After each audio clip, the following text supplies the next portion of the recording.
Good afternoon and welcome everyone. I see we have 43 people here and we hope that we'll be joined by some more.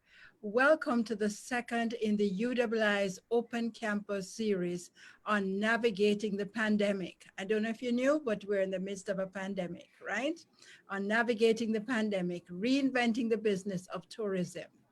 And today we'll be focusing on building business resilience. This is part of a series that we're doing in association with the Country Style Community Tourism Network led by Diana McIntyre Pike, who will be one of our presenters today. So UWI, University of the West Indies, I should introduce myself. I am Ann Crick. As you could see, I'm a senior lecturer at the UWI Mona School of Business and Management.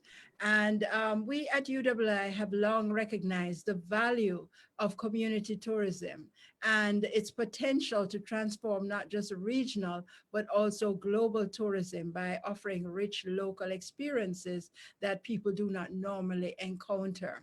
So this is tourism that is from the ground up, and it's a way of facilitating economic growth and human capital development. And the field is something that we are realizing can also be grown. It's a great opportunity for almost everyone within our sector, within our countries, I should say. So the mere fact that you are here today tells us that you have an interest in tourism and in community tourism and in understanding how we can bounce back from COVID. So as we talk about bouncing back from COVID, one of the things that you might be wondering is, when will COVID end? And I saw a little joke today that said that, when you talk about when COVID is over, it's almost like saying, when I win the lotto. In other words, is this something that's going to happen at all? And that we can understand why it's something that we're all wondering, when does this end? But what that tells us and what our governments are telling us is that this is something that we are going to have to live with for the foreseeable future. So what does this mean for tourism? I'm sure that everyone understands that our region is in the Caribbean is the world's most tourism dependent region. And if we didn't know that before, we're certainly recognizing it now. We all closed our doors and hunkered down for a little while, and we're sort of thinking it was like a hurricane, you stay there until it's all over. But as we are speaking right now, cruise shipping is in the air, up in the air, we're wondering when will that come back? When will our restaurants and our bars and so on be back? But as I said, we are going to have to live with it. We're going to have to rebuild our structures and our systems. We're going to have to do things differently. And if I could borrow a term from one of our companies in Jamaica, it will be business as unusual. So um, resilience is what this is about. But what is this thing called resilience? And I found two definitions of resilience that I wanted to go ahead and share. Okay, I am actually speaking. I'm seeing that I should begin. Okay. Um, I just want to double check. Did you hear what I was saying just now? Not if you did. Okay, yes. So in looking at what resilience is about, I wanted to share a couple of definitions that I went and looked up. Two definitions. First of all, the capacity to recover quickly from difficulties, and resilience also means toughness. And a second definition is about the ability of a substance or object to spring back into shape and elasticity. So that's what we're talking about with resilience. When we're talking about resilience, we're talking about bouncing back from something. But I want you to recognize that in the definitions that I just gave, it's not suggesting for a moment that we're going to go back to normal. So many people have hunkered down and they think it will be going back to the way things always were. But resilience does not necessarily suggest that. So, as you listen to the speakers today, you're going to be thinking about what are we going to be doing differently in order to survive this new normal that we've been speaking about. So this webinar has 5 goals. understanding the concept and relevance of business resilience to various types of businesses. And we're going to be thinking about tourism right now. Resilient strategies for our sector. It's an opportunity for us to be aware of support that we can give and that we can receive from the various tourism partners. So I just want to stress that this is our opportunity to really learn from one another, understand how we can bounce back and to apply different concepts and innovative solutions. So on the screen in front of you, you have the panelists that are going to guide us through this process, and they're listed in the order: Nadima Mohammed, Annie Bertrand, Cleta Springer, Diana McIntyre Pike, and Vicky Esovero. And this is a great panel. I'm going to introduce them as they start to present. So I won't do everybody all at once. And the way we're going to do it, I'm going to ask them, they're going to present each person for no more than 15 minutes. And some have promised to be shorter, but they're going to present for that time. I'll let you panelists know when we have 5 minutes to go and then we have 1 minute to go. And I know that you are going to respect the time. I'm going to ask you as the participants to please hold your questions to the end, and we're trying to manage the time so you'll have lots of time for question and answer.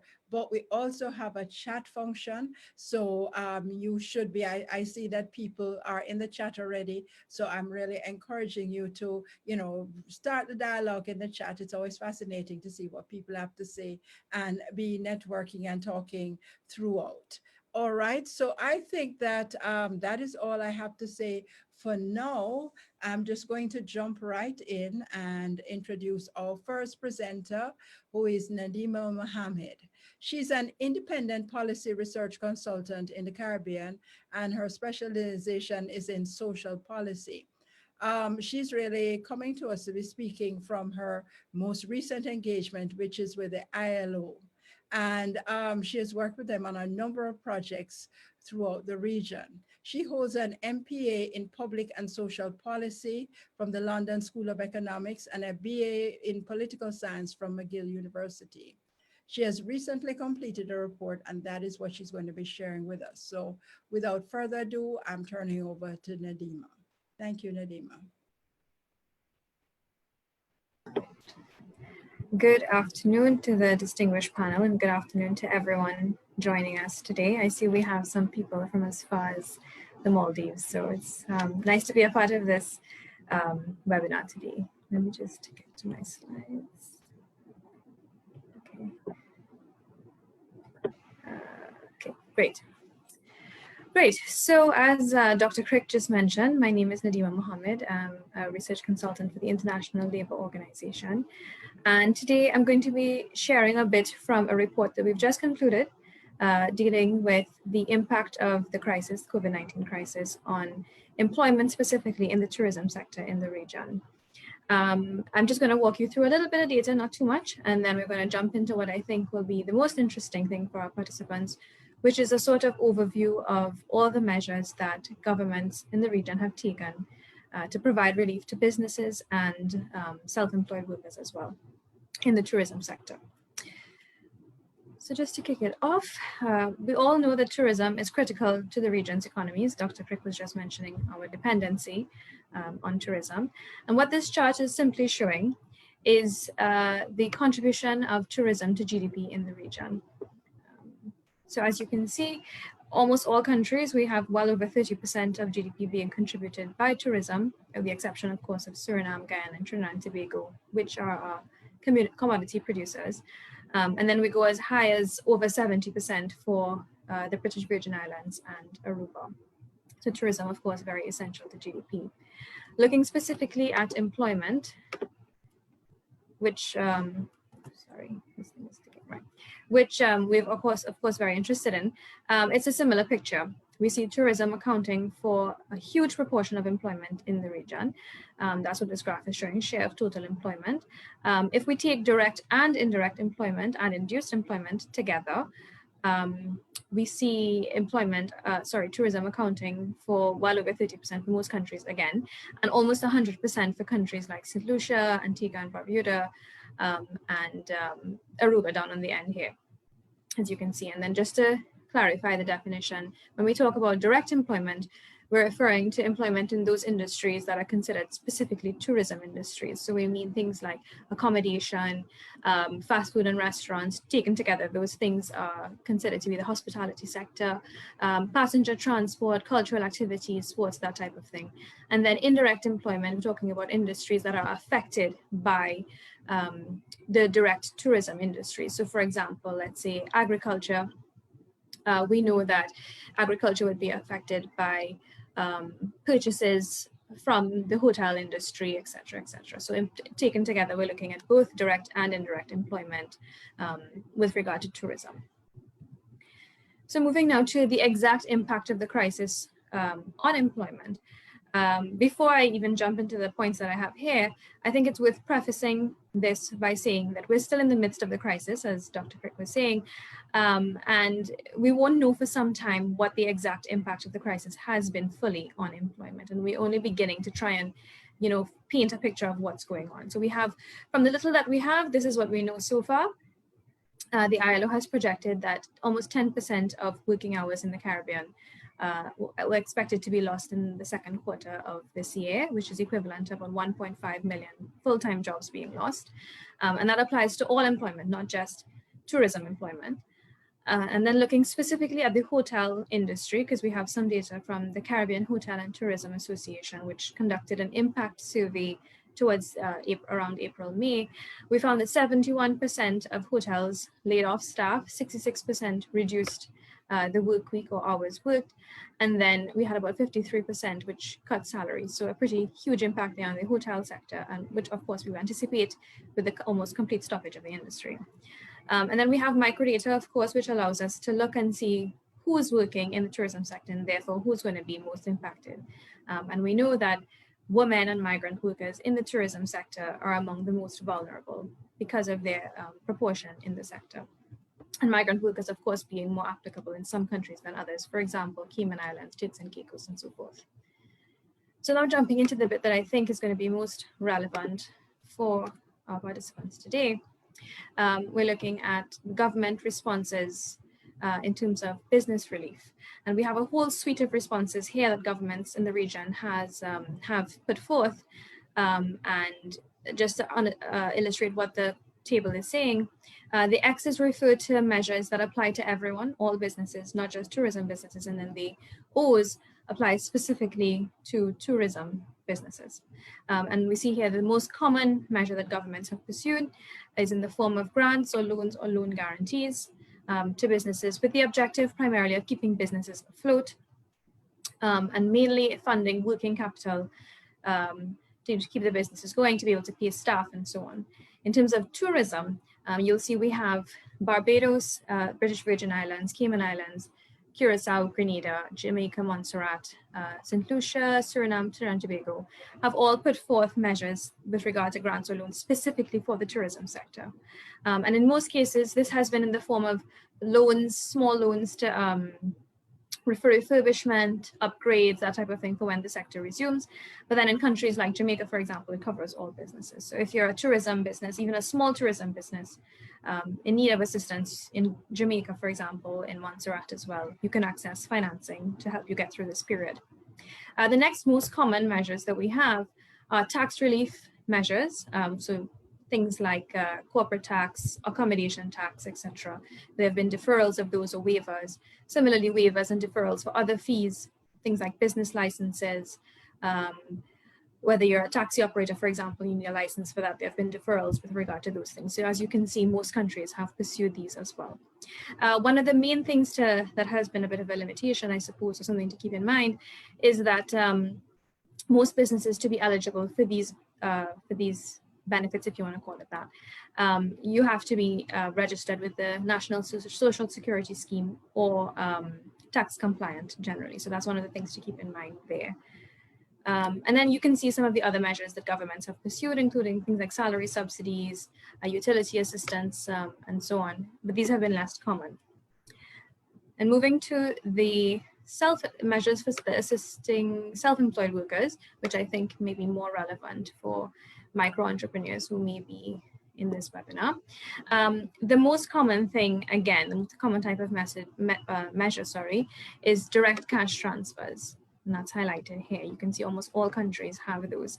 And under this category of measure, we have quite a few countries, for example, Bahamas, Barbados, Belize, the Cayman Islands, Grenada, St. Lucia, St. Vincent, and Kitts and Caicos, having measures specifically for tourism workers, as indicated by our little O there. In many cases, it's specifically for self-employed workers as well. In the case of the Bahamas, for example, you have something specifically for self-employed tourism workers. You have some grants there. So that's something to access. It's worth noting, though, that even in countries where we don't have the specific tourism targeted measure, most countries do have grant funding, transfers available for specifically self-employed workers, not specific to tourism, but self-employed workers in general. So you have self-employed and then you have employees, and most governments have taken the effort to provide transfers for both groups. The situation there is often that you're required to be registered with the national insurance and NIB compliant in most cases. One other area that I wanted to highlight, which hasn't really been pursued a lot in the region, is that of skills training or upskilling.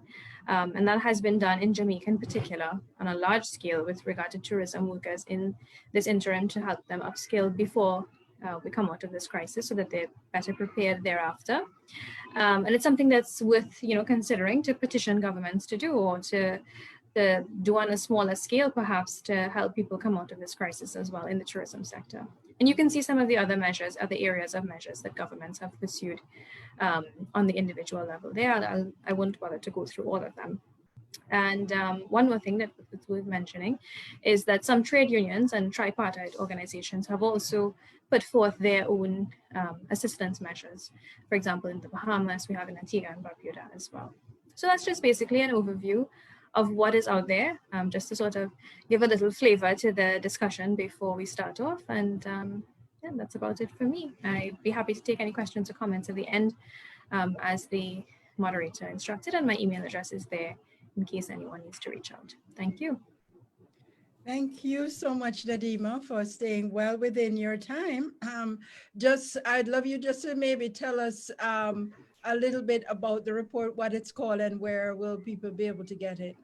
Right, well, the report, if I go back to, okay, I think they've gotten rid of that. Anyway, the report is called, I can't remember the full name right now. It was on the screen just now. Okay, that's fine. But it's basically tourism, the tourism sector in the Dutch and English speaking Caribbean, and the impact of COVID on employment and growth in the region. Okay, and quite a long time. Will be readily available. Yes, it'll be available on the ILO's website, the ILO Caribbean website. I think it was supposed to be published probably by today, but if not by Monday. So I guess we can share that thereafter. Perfect. Thank you. Thank you for some very interesting data. So again, we're reminded how important this sector is to our livelihoods. And the theme of today is about resilience. So how have governments responded? So back to what I said earlier, as we think about it, what did governments think about these grants when they were starting? Did they think they'd have to be doing them for months? Most of us have opened, and we see the Bahamas already opened and, is about to, they had to close down to a very important market. So, do they have to provide grants again? So these are some of the things we think about as we talk about resilience. Are we able to do it for the long term? So we're going to move on to our next presenter now, and I would love you to be in the chat. Any questions or comments that you might have, keep them going. So we have Miss Annie Bertrand, who is a coordinator for productivity and innovation in the private sector with Compete Caribbean at the IADB. She has over 15 years of development and management consulting experiences in 70 countries. Quite impressive. She received an MBA with distinction from Harvard Business School and a management accounting accreditation from Montreal. She has volunteered with various organizations, including Rotary and so on, and she has been living in Barbados for 12 years. So over to you, Annie. Not hearing you, unmute. Yes. Okay. Now you can hear me. Can you see my presentation? Okay, great. We're seeing the first slide, yes. Okay, excellent. Well, I'm very happy to share with you some tools, as my predecessor said. Right now, we're in a context where we need to build capacity and provide some training. So hopefully some of the content of my presentation will be useful for that purpose. So first of all, I will start with, I just need to go down. Whoops, 1 second. My slide. Okay, there we go. This is the agenda of what I wanted to share with you, give it a little bit of background about Compete Caribbean, because not necessarily everybody knows about it. So first of all, why Compete Caribbean? This is a slide that I like because it describes the situation quite well. So in the early 70s, the real GDP per capita was 4 times higher in the Caribbean than in that of the rest of small economies of the world. The GDP per capita is a measurement of total economic output of a country. And if you fast forward like 40 years later, what happens? The rest of small economies of the world has grown tremendously, and not really the Caribbean. So the Compete Caribbean program was established as a consortium of donors. So the IDB UK government, the Caribbean Development Bank, and the government of Canada came together as a consortium to really try to focus on productivity and innovation in the private sector, and also to help with public sector reforms. The first phase was a huge success. It created 12,000 jobs, increased revenues of the firms that were involved by 41%, and increased also exports. So therefore, a second phase was approved in 2017, and this is where we are right now. So how it is executed? There are 2 pillars. The first one focuses, as I mentioned, on productivity and innovation in the private sector. And the second pillar is more focused on business climate reforms. So I'm not going to go through all these different instruments that we use to foster productivity and innovation, but I want to focus specifically on the first one, which is about clusters and value chain. So what is a cluster? A cluster is a group of interconnected firms that operate near each other and also compete to obtain a larger share of the global market.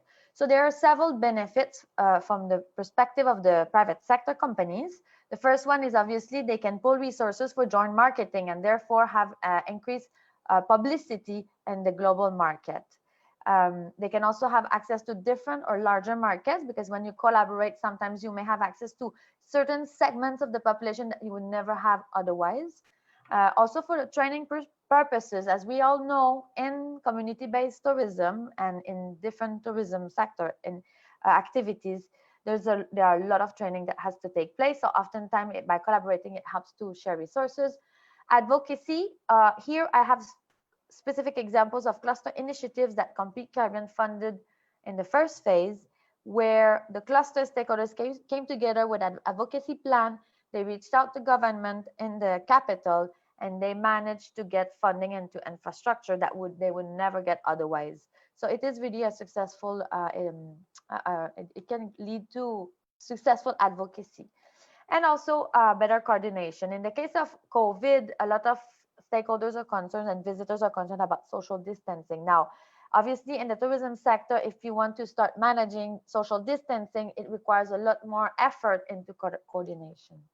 From the perspective of the government and NGOs or development agencies like ours, it also provides a lot of benefits, like it creates spillover effects. These are benefits that have been identified based on multiple research, studying cluster initiatives all over the world. And it has really proven to be providing a lot of results. The question is not necessarily about the potential benefits for various stakeholders of using cluster initiative, but it's really the challenge of getting it done well, because obviously clusters involve different interest groups, different kinds of stakeholders. Oftentimes the best cluster initiatives would involve micro firms, large firms, And therefore, when you have different interest groups, it creates conflicts and it's very difficult to reach consensus and make decisions. But if you have strong facilitation skills and a strong cluster facilitator who is able to really understand the concerns of the different stakeholders and reach a common vision of a cluster initiative to foster growth, then it can lead to great benefits. I'm going quickly through these slides because I have many and we only have 10-15 minutes, but please keep notes of your questions and I can address them later on. So as I said, clustering is powerful, but it's not easy. So this is just to give you an example. We had Compete Caribbean launched 4 calls for cluster proposals. I think $3 million invested in clusters initiatives. The first one that we launched in 2017, only 19% of applications came from the tourism sector. So that illustrates that despite the importance of tourism in the global economy, in the economy of the Caribbean, that there's a lot of capacity building that needs to happen. This is why we launched a very comprehensive efforts of cluster capacity building, targeting business support organizations in the Caribbean countries at the national level, as well as at the regional level, directly working with the Caribbean Tourism Organization. And together, we developed a community-based tourism toolkit. So this is what I want to share with you briefly today. The community-based tourism toolkit has 5 different tools, and each tool, I mean, some of them have been designed for specific purposes. So the first purpose is about community tourism development. So let me go through one by one. The first tool is it's the tourism asset inventory. What it is exactly is just an Excel spreadsheet, but it's an Excel spreadsheet that allows you to capture what kind of assets and experts do you have at the community level that can be used to generate revenues. And oftentimes when you visit a community, you will realize that the members themselves do not know that they have all these assets that they can use to generate revenues. So when you have an asset, that kind of asset inventory tool, it lists all the different things. So if you look, for example, the 5th category of assets here, experts. So you would look at the tool and then you will see, let me put my pointer, my cool pointer laser. So you see here local experts. So the spreadsheet will define different subcategories of experts. So for example, you have different tourism experts. You have experts that also good at understanding the natural and cultural heritage. And then performing arts and visual arts. So the tool is, as I said, is a very simple tool. It's just a spreadsheet, but it allows you to capture all this information at the community level and to also capture some comments to say, well, these people are interested, but you know, they have this issue, or these particular assets are fantastic, but they would need to be improved. So it allows you to capture information. That's all it is. The second tool is a dynastic tool. So as I said before, when you want to develop community-based tourism in a community, even at the community level, you have different interest groups as well and different perspective of what should be the priorities. So it is very difficult sometimes when people have different ideas of what these priorities are to come together and agree because you have a different understanding. So this dynastic tool essentially is a frame of reference to assess the market readiness and gap based on best practices. So we provide a list of best practices according to 7 dimensions that are important in community-based tourism. And for each of these dimensions, it's essentially a questionnaire that facilitates discussions with different stakeholders at the community level. So you can talk to the community council, you can talk to the businesses involved, you can talk to different community groups, and together you answer those questions, and it just provides you a frame of reference to better identify what is it that we need to talk about. And at the end of the dynastic, there you have, you know, it is not a scientific tool where you need to be precise about, you know, 1, 2, or 3. It's really just to give you points of reference so that you can discuss. When you see certain areas that are red, then it's a lot easier than to convince certain stakeholders to say, look, we understand we need to do this, but first we need to address the red items. Next one. Okay, so now that was for the 2 tools that are available. for the purpose of community tourism development. Now, if we think about enterprise development is about helping entrepreneurs grow their business. So what we did essentially is a book that focus on the tourism industry. So the tourism industry is a little bit different than most other industries, because across the value chain you have so many more, I don't have so many more, but you have different stakeholders. And as an entrepreneur, there are decisions that you need to make about the pricing. Are you going to price at the retail, or are you going to price at a lower price, but you will provide a commission? And why do the different stakeholders along the value chain take a commission, and why do they take a commission that is so high? So this enterprise handbook can essentially help you work with the entrepreneurs, or can help the entrepreneurs directly to better understand what is the standard value chain, and how does it look, and how does it work, and help you make pricing decisions, as well as financial management. Because, for example, you know, you can have a woman that makes soap in a community, and she's developing an experience where the visitors are coming in and they can choose their ingredients that are sourced locally, and they can make the mixture of soap, and then you can buy the soap at the end. So this woman may say, well, I need to have larger space, because then I can get more people, and she has to make decisions about, am I going to have fixed costs like renting a place every month?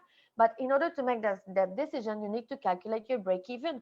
How many units of soap do you need to sell in order to justify fixed costs, increase in fixed costs, such as having to have a monthly rent? So they are very pragmatic examples in this book that the entrepreneurs can use to help them make these kind of decisions. And also there are several appendices. One of them is super. I mean, we have also created 13 directories of business support services. So if in Jamaica you need to have a food handling certificate, where do you need to go? If you're in Antigua and Barbuda, where do you need to go? If you need to have register your business and you want to become formal, where do you need to go? So there's directories of business support services that the entrepreneurs in remote communities areas don't necessarily know about. So that was the enterprise handbook. Oh, I just wanted to share also that it follows the market readiness model. The market readiness model is also helping the entrepreneurs understand that there are certain expectations from the market, and what are those expectations, and try, you know, at the beginning when you start, you may not be able to fulfill all those expectations and be ready to answer phone calls 24/7. But you need to understand that if you want to grow your business, and if you want to have two operators buying your service, you need to start moving in that direction. So these are examples. It helps entrepreneurs understand and prepare the vision and the growth plan. Next one, product development. So product development is useful not just for the perspective of community-based tourism. It is very useful for any businesses operating in the tourism sector. So what we did essentially is we knew that visitors are increasingly interested in experimenting different things when they come to the Caribbean, and they're no longer just interested in the sun and sea. So we knew that, but we don't know. It's one thing to say, well, I'm interested in experimenting things, but are you willing to pay for it? So we did a consumer research in the American market to figure out what is their willingness to pay for different products and services that can be offered by Caribbean micro, small, and medium enterprises. And that consumer research was launched the final report was launched last year. Just to give you a little bit the background about the methodology, we looked at all kinds of different products and services. We categorized, we looked at different criteria. There were tons of interviews that were conducted in the industry. And at the end of it, this is what happened, is that they categorized the different products and services into 4 quadrants. And they determined that the highest opportunities are in products and services that involve food. So we're talking about farm to table, farm tours, local tourism at the community level where there's a food experience involved. It involves traditional cuisine. And these are the ones that are low-hanging fruit, in a sense that are they are not difficult to offer, but the amount of revenues that can be generated by the entrepreneurs and the businesses involved is really high. This consumer research is very extensive. It involves a lot of details, not only about the market opportunities, like for example, traditional cuisine. Consumers are willing to pay up to $100 US per person for traditional meal, but what they are currently paying in the Caribbean is $10. So you can see the huge market opportunity here. So for each product that they present, where there's a high willingness to pay, you have a lot of details about the profile of the customer that is interested in this, and then a lot of details here, as you can see in the slide. You have a lot of details about the price they're willing to pay according to different characteristics of the product. So because this research is so comprehensive, I'm going to stop here, and I want to let you all know that tomorrow, this market research was done by Euromonitor. It's a global consulting firm, and tomorrow at 11 will be presenting a little bit more details about the finding of that consumer research. Final one, market development. Well, that tool is essentially just a simple template that captures information at the destination level, at the community level. So within a community, you have different products and services that are offered. So this is capturing it, and the idea, which we have not yet done, is to have all these templates gathered into one database, so that eventually, if a visitor wants to go to Jamaica, then they could see a list of all these 15 different destinations for community-based tourism and decide where to go. And you could do that at the Caribbean level as well. Okay, so I've talked about the community-based tourism toolkit, which we use to... you have about 2 more minutes, Annie. Okay, perfect, because I only need 2 more minutes. So just technology extension services. This is another, this is an instrument that we use to help businesses improve their use of technology to improve their productivity and increase their access to market. So this program, the deadline for applying is Saturday. This Saturday. So you have today and tomorrow essentially to fill the application forms. It takes about 10 minutes. And if that is for the businesses that are interested in having access to technical expertise to help them improve their access to technology. This is another initiative that we launched recently, is trying to better understand how the lack of access to digital payment solutions, either online or using the mobile wallet, how increasing that would help the small and micro businesses increase access to the customers. So there is a survey here, and if you can fill it, it takes 5 minutes. It will help me and others to raise capital and support this particular sector more effectively.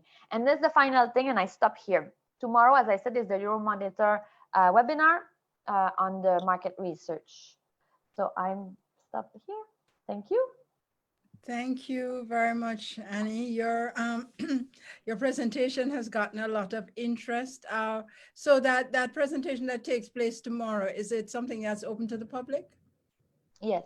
So you'll put the information in the chat for us.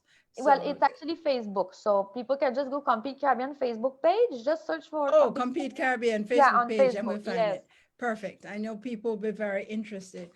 So that was a very interesting presentation. As we think about resilience, one of the things I was thinking about that you mentioned that's really important is that we do have to, know what we have before we can even begin to think about resilience. So that first part, which many of us skip, is really, really important.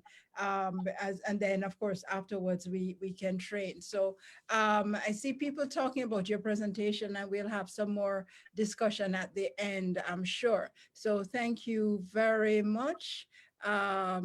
Okay, so we're going to go on now to Mr.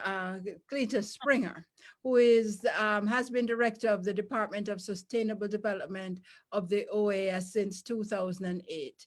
He's a graduate of UWI, yay, Public Administration and Mass Communication, Oxford Brookes University in Urban Planning, and Aberdeen University in Environmental Impact Assessment. He has served over a 20-year period as head of the Ministries of Tourism and Public Utilities and the Ministry of Planning, Development, Environment, respectively, in his native St. Lucia. He has been involved in sustainable development initiatives and has written extensively on the topic. And finally, he has served as his country's alternate governor of the World Bank and the IMF.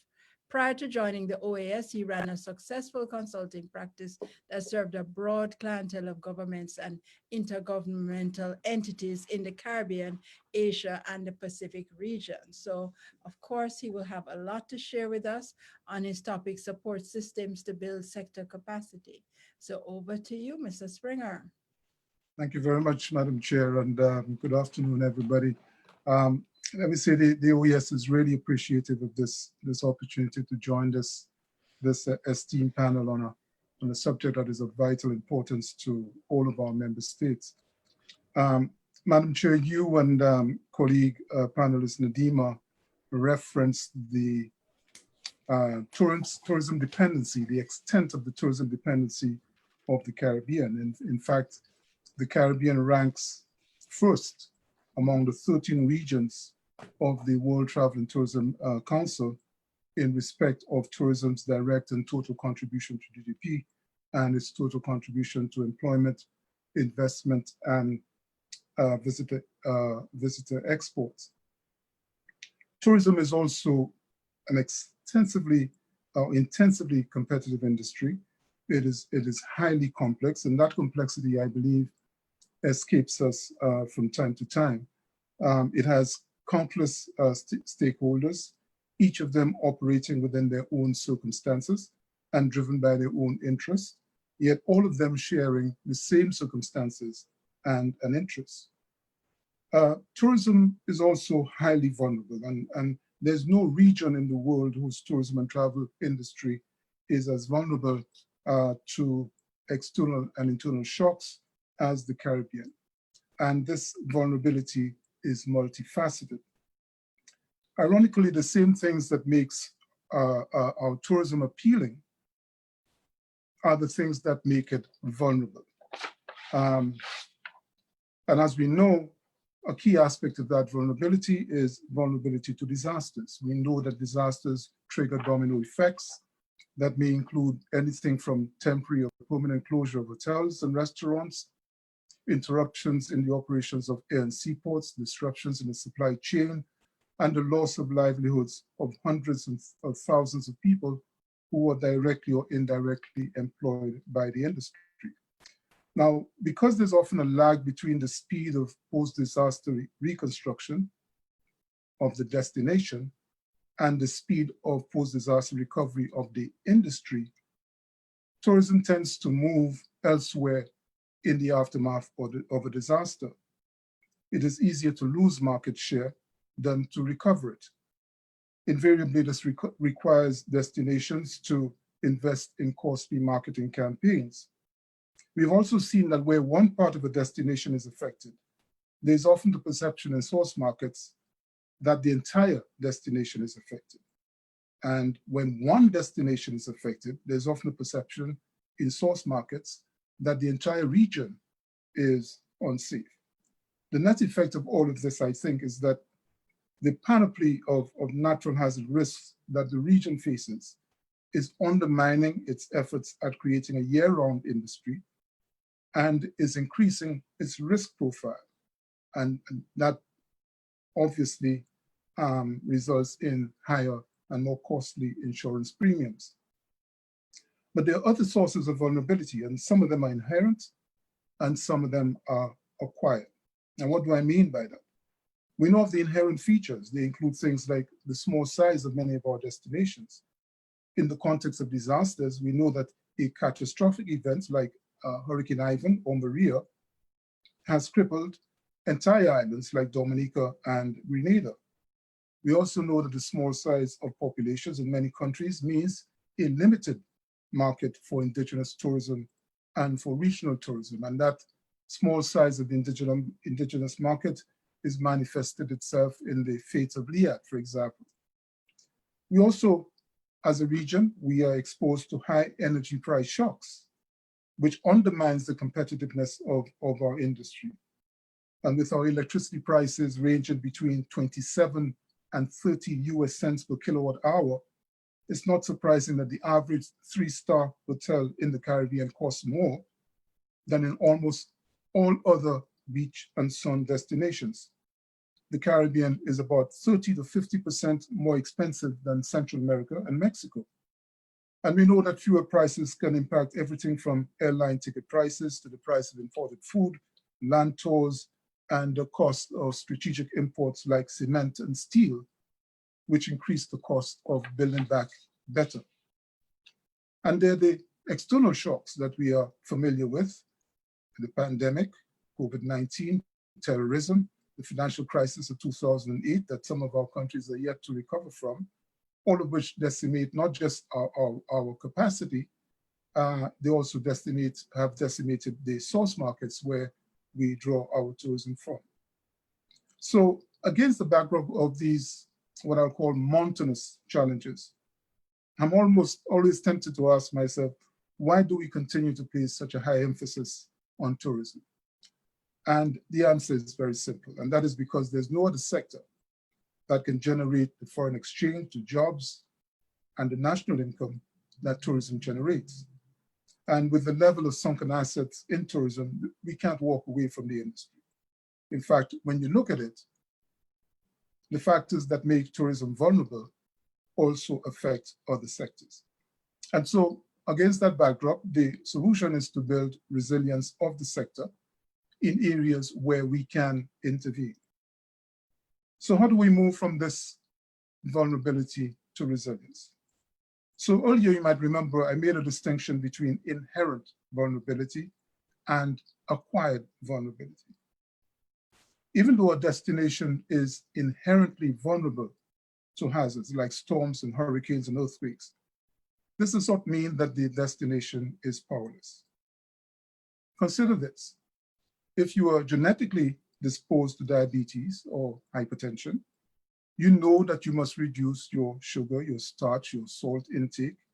You know you must exercise, you know you must avoid stress, and monitor your blood sugar levels.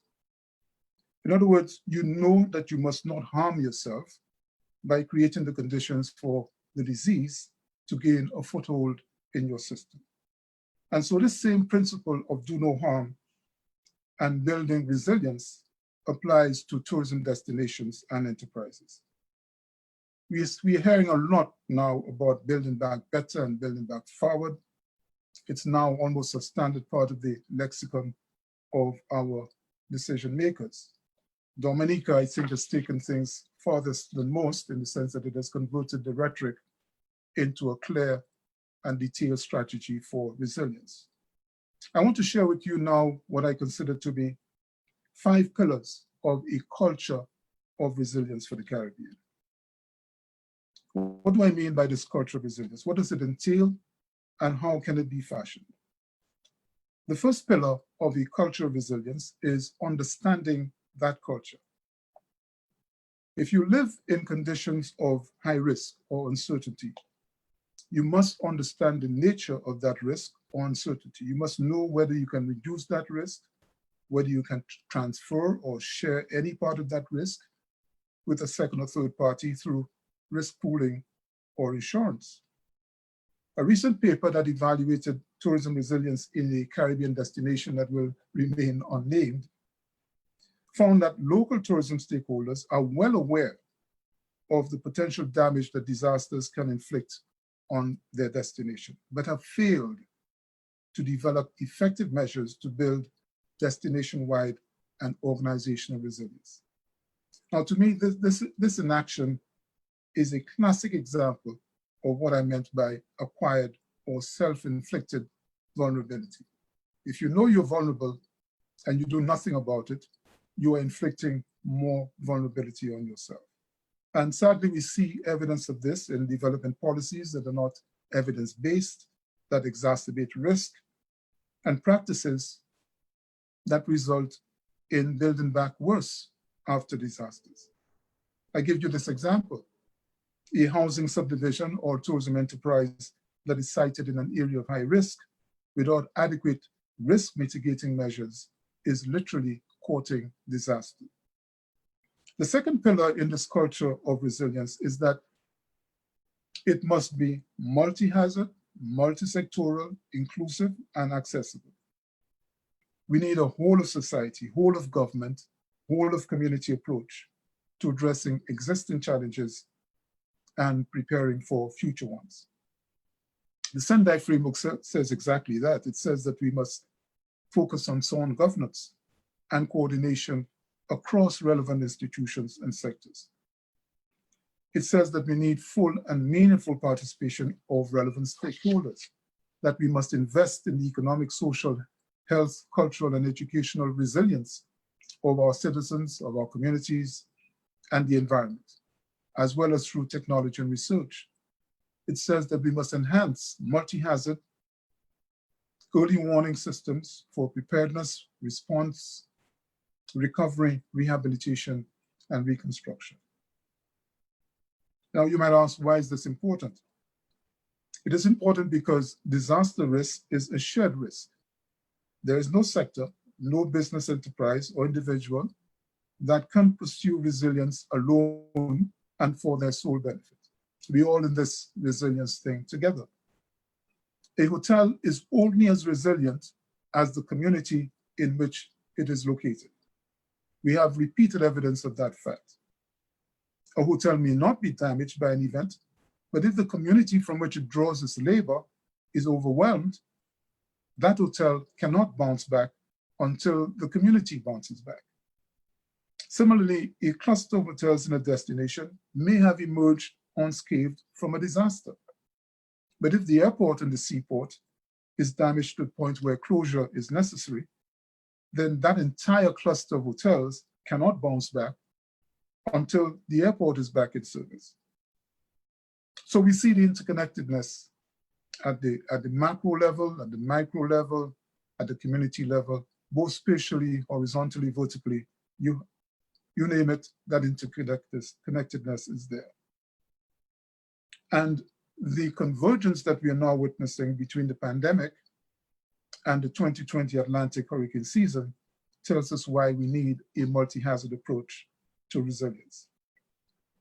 The third important pillar in a resilient tourism, and this is at the more micro level, is building business continuity into business plans and practices, and through informed investments to reduce disaster risk.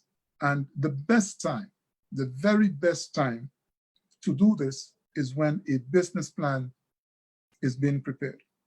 Not halfway through, not three-quarters of the way through, at the point of inception of the business. The sad reality is that many business plans take no account of disaster risk. And even more concerning is the fact that many banks do not insist on an evaluation of disaster risk by businesses.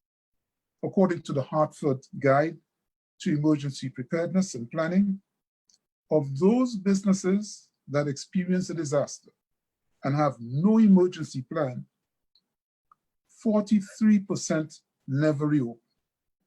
And of those that reopen, only 29% are still operating 2 years later. So at a more operational level now, tourism enterprises must engage in awareness raising. They must train their employees. They must make the customers more aware. They must make their communities more aware. They must encourage and support research and innovation. They must support technological development. They must actively partner with the public sector in the development of frameworks and technical standards that incorporate disaster risk management. The fourth important pillar of a resilient tourism culture includes what I would like to refer to as a full suite of activities that must routinely be done by governments and business partners, like undertaking disaster natural hazard risk audits, hazard mapping, promoting loss reduction incentives and hazard mitigation in the insurance industry, adopting improved building standards and practices, and training builders and architects and artisans in their use. The final aspect of tourism resilience, that culture that I speak about, entails getting a proper handle on the character and the net contribution of tourism to destinations. Back in the 1990s, when I was in the St. Lucia Public Service in the Ministry of Tourism there, we did a tourism impact study that attempted to do just that. But unfortunately, that study was stymied by the absence of verifiable statistics and information that might have supported a better analytical framework for policymaking towards tourism. My sense, and you may tell me differently, is that the situation has not improved significantly, and that many destinations are still planning their sectors in the dark, so to speak. Needless to say, we can't build a resilient tourism industry if we can't formulate fact-based responses to key issues, such as competitiveness, such as the interrelationship between visitor numbers, such as reducing foreign exchange leakage, strengthening backward and forward linkages between tourism and other sectors, taxation and earnings, change in economic circumstances in source markets. We need that big data to guide us in our decision making. My own sense, and we hear this all the time, we believe the industry may be performing better than it is, but it may be performing worse than it is because we haven't invested sufficiently in generating the data to tell us that. And without that data, without that information, we're only spinning top in mud. So as I close, let me tell you about a project that we are about to roll out in the OES. It's called a Tourism Resilience Project for Small and Medium Enterprises in the tourism sector. It will seek to build the resilience of tourism enterprises in the Caribbean by addressing challenges at the macro level, the national level, at the micro level, challenges that affect business continuity during and after catastrophic events. As I noted earlier, this two-tiered approach is important because business continuity can be impacted by multiple factors that may or may not be within the scope of owners and operators of tourism enterprises. The project will seek to integrate business continuity into business practices and procedures of tourism enterprises and help them to make informed decisions that will keep their businesses afloat during and after catastrophic events. We will train community trainers in community emergency response. We will train owners and operators. We will give them the tools to ensure that they can do their own in-house resilience building efforts. Now, this project complements other work that we've done and we are doing in the OES to strengthen the viability of micro, small, and medium enterprises in the region, including the establishment and strengthening of small business development centers in select countries. Both of these initiatives are funded by the US Department of State. The road ahead for our region's tourism industry, especially after COVID, is a long and winding one, and it's full of risks and uncertainties.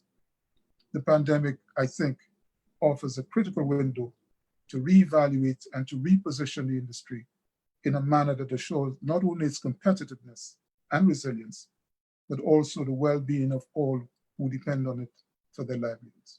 Thank you very much. Thank you very much, Cletus. Very interesting. We have a couple of questions already that we will certainly be paying attention to at the end. You know, crises bring opportunities. So I think a few years ago, nobody would really have been focusing so much on resilience, but then nobody imagined there would come a time when we would all close our airports, our cruise ports, and so on. So, you know, it is the study that you're doing, I think will now get the support. And I'm so happy that this is a way of, you know, letting people know that it is taking place. I was struck when you said that a hotel is only as resilient as the community in which it is located. And of course, that speaks to everything. So again, we realize how interconnected we are, not only as islands in our region, but also how interconnected we are within the communities. So that leads me to go to our fourth speaker, my countrywoman, Mrs. Diana McIntyre Pike, who has been speaking and preaching about community, I guess you would say, from the time she knew herself. She is a community tourism consultant trainer with a BSc degree in tourism management, diplomas in hotel management, tourism, catering operations, marketing, and a certificate in environmental management, where she studied professionally in the UK and Germany. She is president of the International Institute for Peace through Tourism, Caribbean, coordinator of the IIPT, which is what that is, International Community Tourism Network, and president founder of the Country Style Community Tourism Network. And as I had said earlier, she is an integral part of work that the Open Campus is doing in this particular area. So I'm going to give over to Diana now to tell us in 15 minutes about resilience and communities. It's really a great pleasure to be here with so many wonderful people and the people who are participating. We are very happy that you're here because I see we have people from different countries, not just the Caribbean region. I'd like to just start off by saying that we have an opportunity now with the coronavirus. I saw it in a very positive way because what has happened is that there's a wake-up call with communities and with the accommodation sector that we have to do much more to prepare people to be more healthy and, you know, immune systems, it's everything. And the food we eat, the organic farming, there's more interest in it. It is amazing what is happening in our country, in Jamaica, in the rural areas. And we have the Caribbean diaspora interested in helping the different projects that we have. We have Pick Up Project while on vacation, a doctor village while on vacation, or not even when you're on vacation. What is very exciting is that they want to know what projects there are within the communities that they can assist, because many come from some of these very communities, and it is an amazing experience for them to see what they can do to make a difference. I would like to thank the University of the West Indies Open Campus for their confidence in Country Style Community Tourism Network. We've been working on this thing for over 45 years. One of my main partners is one of the participants, Alison Massa, who has done a tremendous amount of work to help us with the project development over the years. And I think that it is now time for the entire region to get together and work in unity to get the communities and to get the accommodation sector. And I was asked the question, is it worthwhile to invest in a hotel, bearing in mind what's happening? I would say absolutely yes. You just have to know, you have to take a different approach. And the approach has to be where the hotel or the homestay cannot be marketed in isolation of the community lifestyle experience. And this is why when we are preparing the protocols, and we've said it in Jamaica, it cannot be just for the accommodation sector. It has to be for everyone, because we cannot isolate the communities. And I'm concerned about that. So I just wanted to mention that. Okay, we can go into the presentation now. And what I'm going to focus on is this first slide, where we're talking about transforming local communities. We have a program called Villages as Businesses, and that has taken off very positively. We have won many awards, we're very proud to say, and this particular mission was designed by our diaspora partner from the UK, Rudy Page, Making Connections Work, and we have embraced it. To create a 21st century lifelong skills legacy for inclusive, peaceful, caring, and enterprising clusters within neighborhoods for youth development, community economic well-being, digital innovation, and civic participation. So that sets the pace for my presentation. You can move forward, please. So we provide the most complete range of nature, culture, sport, and adventure experience, Jamaica and the Caribbean, to cater to individuals and small groups seeking the magical essence of Jamaica and the Caribbean, and to pursue responsible tourism and to support the preservation of the Caribbean's natural cultural resources. to help individuals and businesses in small communities throughout the Caribbean to benefit from a more equitable share of tourism revenue. Move on. So the framework that we have established to start is that you have to do an audit, and some of you have, the presenters have said this.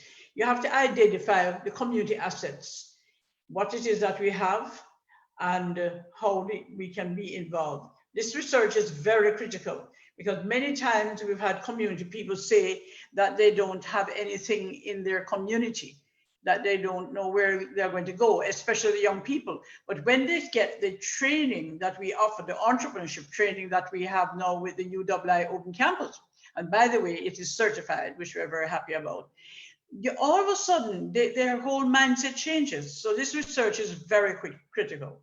Okay, move forward. So we target the markets. Now, it's not every community wants every market. There's some communities who don't want to have, for example, they don't want to have the cultural market. They don't want to have the, maybe they don't want to have sometimes people who are not really interested in the history, etc. So they have to decide on what it is that they want.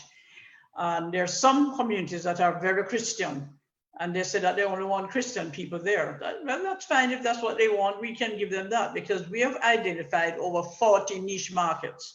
So we develop experience packages based on community assets.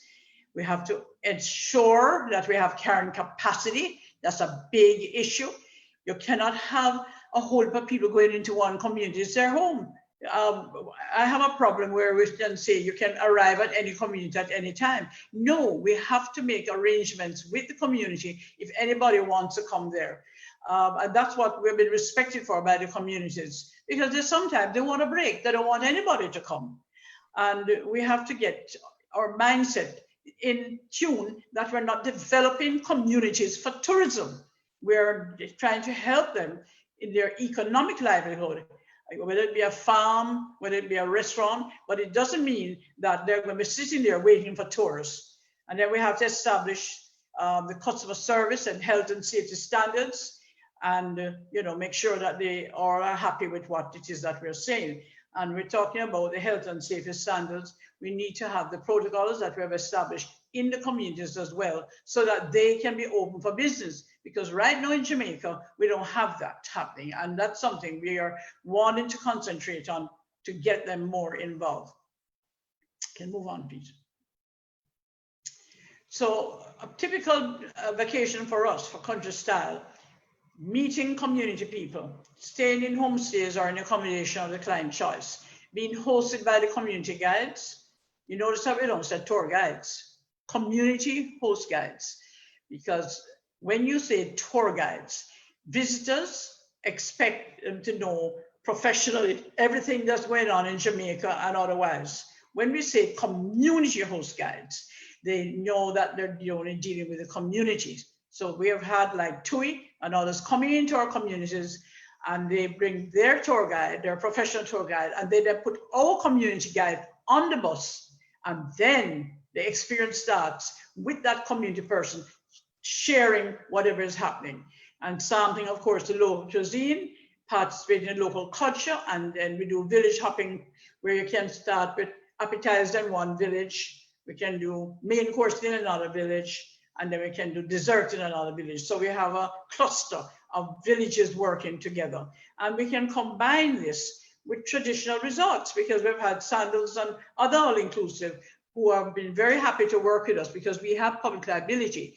We never had it for years, but now we have it, I'm proud to say. So we can now offer any hotel, cruise ship, the experience of the lifestyle. Thank you, I can move on.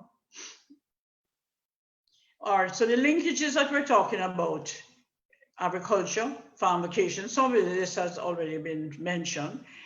We find visitors are very interested in participating on the farm. They want to even plant with the farmer. They're willing to pay the farmer to do that as well. Special sites. We have village weddings. That has been very popular. We've done about 3 of them. And the people who come are community persons.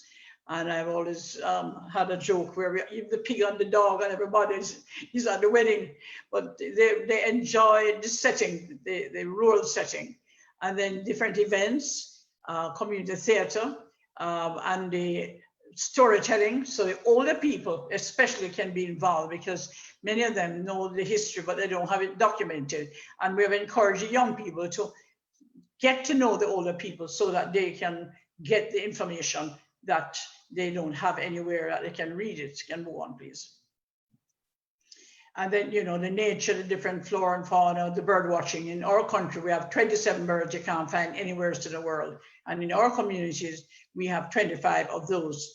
So, you know, the beauty of it is that the visitors enjoy seeing the different flowers and so on. But then the community people don't know the names of a lot of these things. So what we do is when we're doing the training, we should tell them they have to learn all the things that are there. The tree that they call was an old tree and that should be cut down. No longer do they want to do that because they didn't realize it was so valuable. And then, you know, the village cricket, you know, people want to learn to play cricket as well. In fact, the diaspora children and their grandchildren want to learn cricket with the people in the village. And then you have different personalities coming from all over. So that's also important for you to do a documentation of all the personalities that you have. You don't have to be a rich person because there are some very interesting people in every community. Can move on.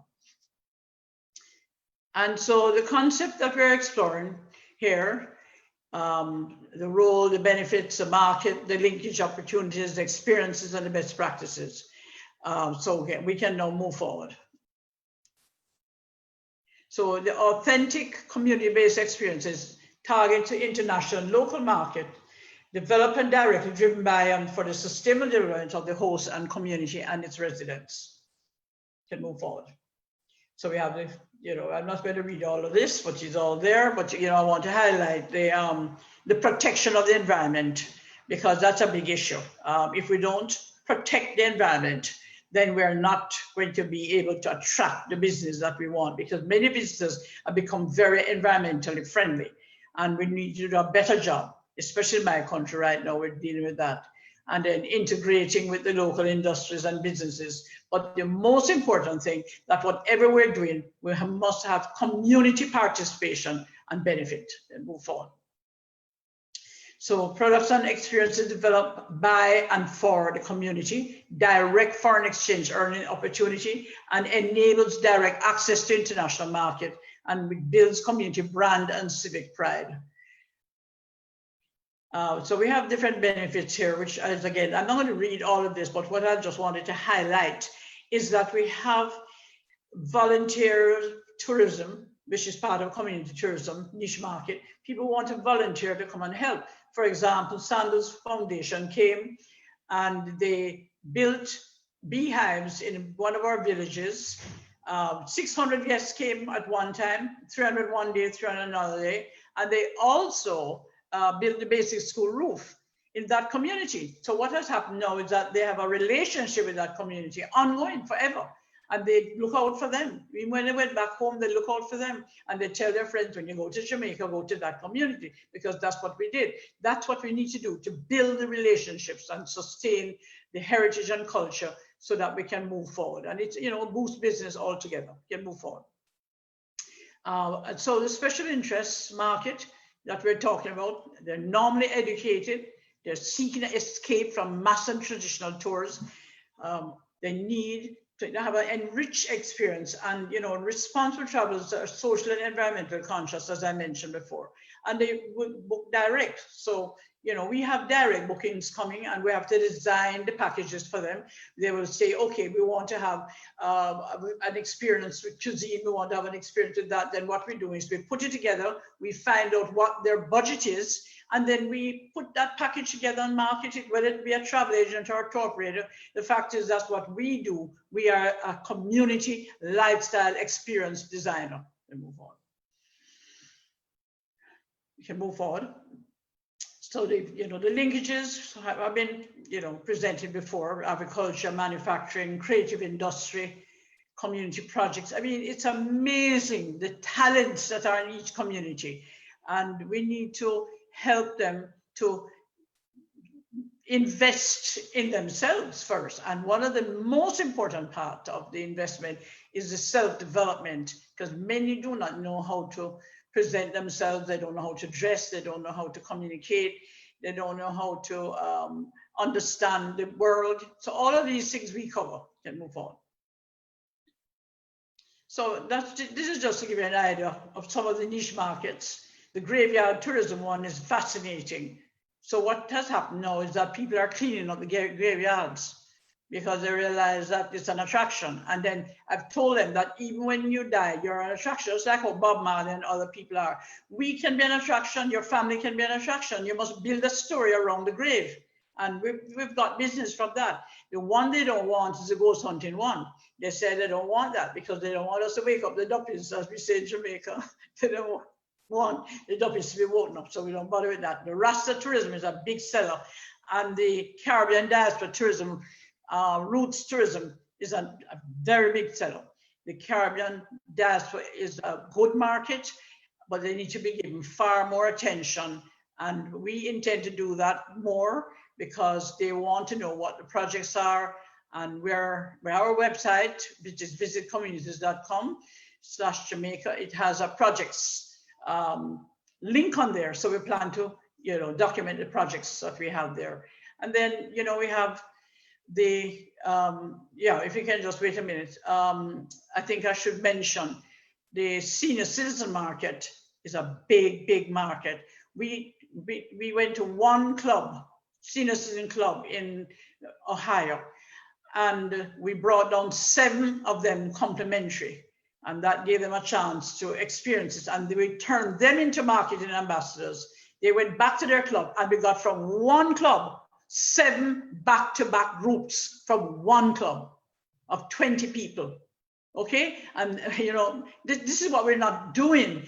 We are always just going to a travel agent and tour operator. We have people out there that we must go direct to. And the clubs are everywhere. We have churches, we have everybody. So that's what the special interest market. And then we had a group for post office. They want to go to post offices and the communities, and they want to stamp the stamp from the post office. Okay, can move forward. So basically, we have established the Digital Business Program as a partnership. It's an organization which focuses on developing local communities, and it is a membership organization. I know I have some of my members here, like from Trinidad. Denise is here, she's a president for the Trinidad small accommodation sector, which is wonderful. And then we have the different tours and so on that we establish. Can move forward. So Diana, you have 2 more minutes. Yeah, I'm going to finish now. Basically, we have a training arm, the Academy for Community Tourism, and we are very happy, as I said before, to be in partnership with UWI Open Campus. And we are about to set up our Community Tourism Trust Fund, which we're hoping the diaspora will lead, and that will help to facilitate funding support for sustainable community projects and move forward. These are just some images of guests here, and can move forward. And the different things, the dolls, the craft, Rastafarian dolls with their own passport to travel anywhere in the world. Move forward. Fruits, turmeric, can move forward. And lady enjoying the guests, and yeah, I can just flash through that so everybody gets a chance to see what we do. And bami making, guests helping to make bami from cassava. Okay, can move forward. There we go. 2 babies meeting each other. They're still in touch. They're getting, maybe they'll get married. And then this is one of our community hosts. She built this bar in front of our home after the training. Can move forward.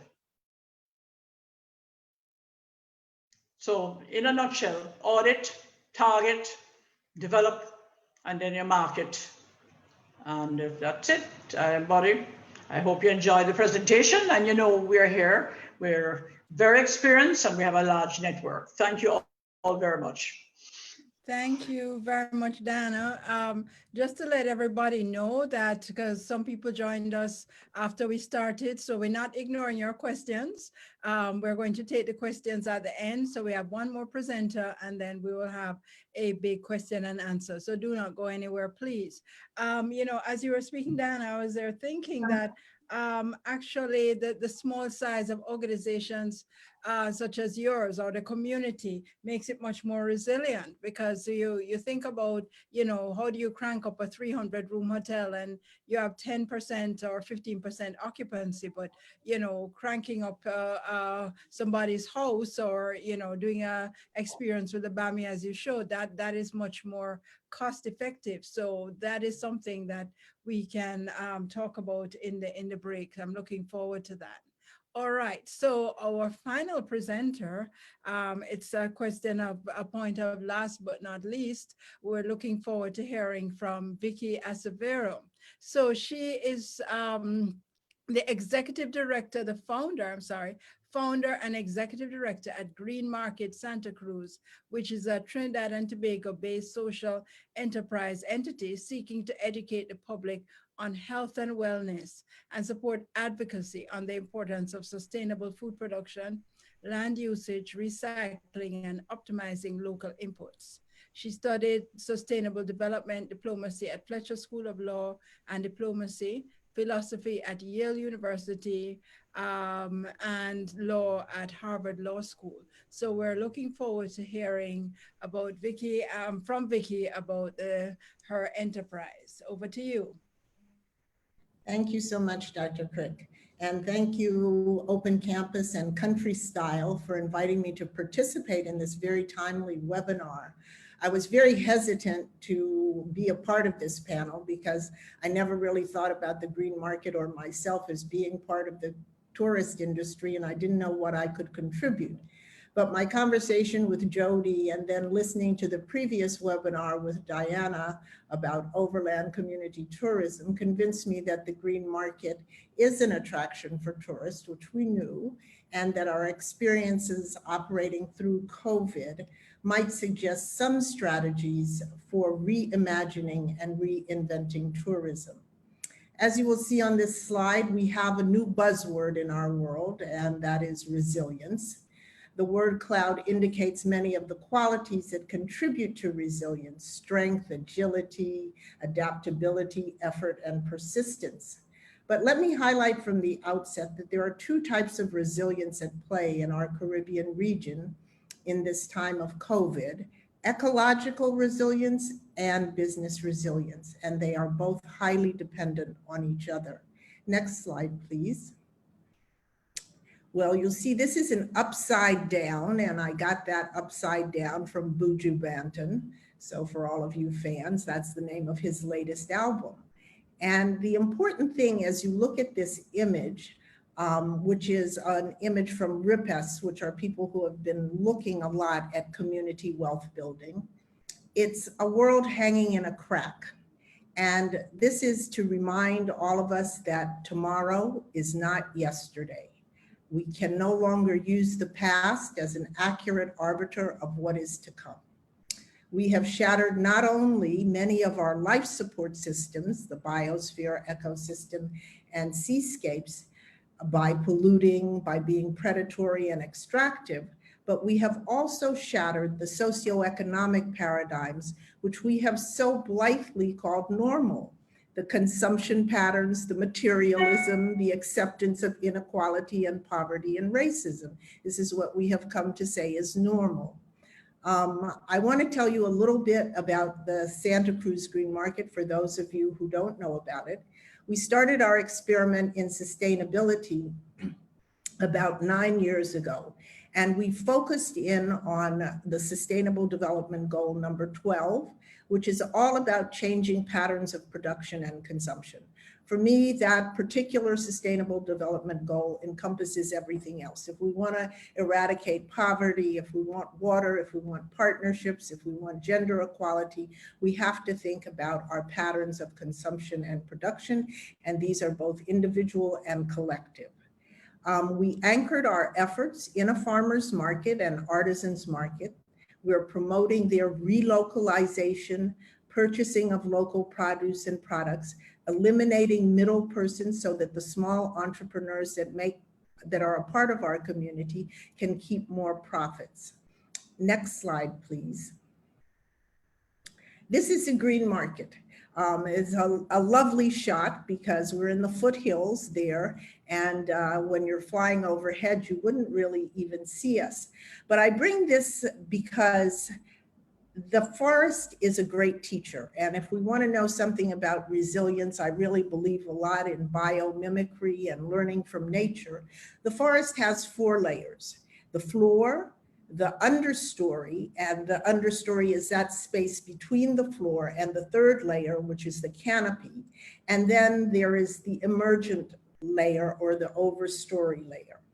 We mammals and lots of little mammals and reptiles live on the floor. The birds and insects and others live up in the canopy. And it's the old trees and then the brave emergent trees that form the overstory. When you are on the floor of the forest, you cannot see the panorama, only what is in front of you, behind you, or beside you. It's like only seeing yesterday. To be resilient, we must climb up to the canopy and to the overstory, and our consciousness has to expand to take in a holistic and integrated view of the whole. I think Dr. Springer, Cletus Springer, talked about having this more panoramic view. And once we, oh, whoops, what happened there? Yes, and what is the whole right now for us? It is that Spain, Italy, China, Mexico, every big tourist destination is no longer a big tourist destination, and that's true for the Caribbean as well. People cannot or are fearful of traveling. We are still in lockdown here in Trinidad and Tobago, and people want to travel, they would like to travel.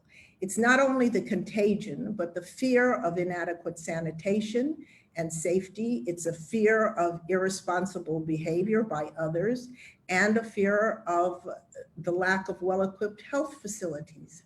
And as a result, we have this great opportunity in that people are traveling nearer to home.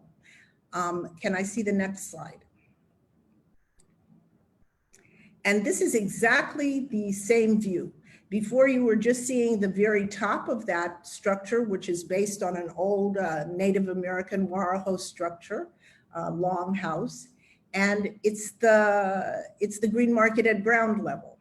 So you can see that by preserving nature, you can also encourage commerce. There are shoppers, there's vendors, there's food, education, we do talks, there are farmers, artisans, children come, and we have activities for them and their families. It's a market, it's an intergenerational exchange, and it all thrives under that canopy, which we are very much trying to protect. Building community wealth is what the green market is about, and I think that's what Diana talked about too. We believe that this should be the shared goal of all of us in this webinar, building community wealth. What is wealth? Wealth is an abundance of valuable possessions. How we redefine value will determine how we experience wealth. Again, when we look at the whole world, everywhere, there was a regeneration of the natural landscape, of the flora, of the fauna, and people were absolutely in awe, hearing bird song, seeing mammals walking in the streets. All of us who are involved in tourism in the Caribbean have to be constantly thinking about how we protect our landscapes and seascapes. I really want to make this point that the activity of protection is an economic one. I don't know if the OAS may be able, or the IDB may be able to help us in really quantifying how much protection can be an economic activity. So you could have combinations of taxes, of incentives that are designed to foster behavioral and institutional change so that we can look at spaces like the green market and understand that you do not have to cut down the forest and create a mall in order to have economic activity. We are working with our partners to make the activity of protection a part of building community wealth. And in this period of COVID, we have to really reflect on how to measure and monitor the cost of protection of our geography. And this will help us to reimagine the livelihoods that are necessary to preserving and conserving that geography. We had a wonderful young teenager who came to the market and actually helped us to plant plants and flowers that would attract butterflies. And it became quite an attraction. And he was just a young man from a school. His mother was worried about him, and we gave him this opportunity. And that's, I think, just a small example of what happens when you really have a community and you're working on building that community. I am asking, how do we take these local assets and skills and reframe them so that they do begin to regenerate livelihoods? We have to re-educate ourselves about the meaning of relaxation, recreation, and discovery, which are the three terms that I found were the definition of tourism. Resilience is what life does to emerge. And to prepare for this webinar, I asked various members of the green market community what resilience meant to them. And since I didn't think I was an expert, I'm very happy to share their responses. And listening to each other, hearing and sharing, these are also keys to creating and maintaining personal resilience. So the next slide, please. And this is a video. This is Narvin. Well, in simple terms to me, through thick and thin, being consistent, despite the odds, like you pursue something, you go all out, don't find no excuses to stray away from your goal or whatever it is that you have in mind. So me, through thick and thin, is being resilient. Very good. How has COVID really affected you in terms of your ability to stick through your purpose? It has not hindered me. It has given me the more or less. It has provided me with the ample time to enhance and to promote and to do what I am doing at a better level. Excellent, excellent. Thank you. Next slide. So consistency, purpose through thick and thin, and the need to take time for reflection. Next slide. Did we lose it? What about COVID? Has that affected your resilience? I think it has made me more mindful of how interconnected we are, in a sense, interconnected, that what I do will affect somebody else. So to take that into consideration, so washing my hands, following the rules, wearing my mask, so it's not seeing myself in isolation, in a sense, which is significant for me, and doing the things that I need to do. Thank you so much. Very good.